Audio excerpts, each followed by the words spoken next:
Magandang umaga, Pilipinas. Live mula rito sa Pag-asa, si Harry Bayona para sa Panahon TV Express. Mga kababayan, isa na nga pong ganap na tropical depression ang binabantayan nating low pressure area.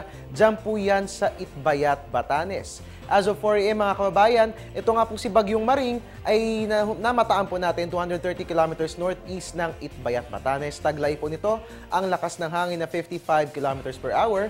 At mga kababayan, sa kasalukuyan nakataas pong signal number 1, diyan nga po yan sa Batanes Group of Islands. At kapag sinabing signal number 1, ang inaasahang rainfall amount ay 5 to 10 millimeters per hour o ibig sabihin po yan, moderate to heavy po ang mga pag-ulang dala niyan. So inaabisuhan pong lahat ng mga kababayan natin sa Batanes na maging alerto sa lahat ng oras. At sa kabila ng pag-iral ni Bagyong Maring, may good news pa rin naman po tayo.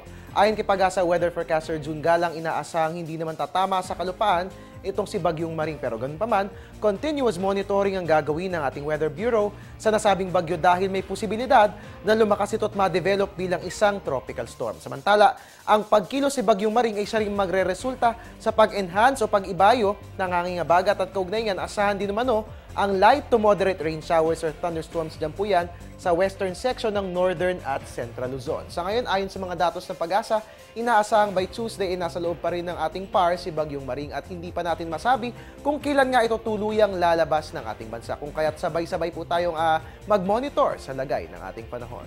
At yan nga pong lagay ng ating panahon ngayong araw ng Sabado. Magbabalik po ang ating ulat panahon makalipas ng isang paalala. Teng, ang package. Ma'am, sabi ng Air 21 on the road na. Ano, Teng? Ang package. Ma'am, sabi ng Air 21 na receive na. Okay, very good.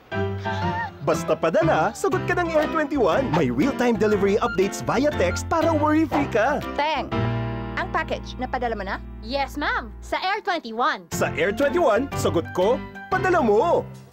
At mga kababayan, atin pong isynchronize ang ating mga orasan sa Philippine Standard Time. Ganap na nga pong 6:28 ng umaga. Oras na para tayo kumain ng masarap na agahan. At yan po muna ang latest mula rito sa Pag-asa DOST. Ang tabayanan, ang susunod kong weather updates mamayang 7:30 ng umaga.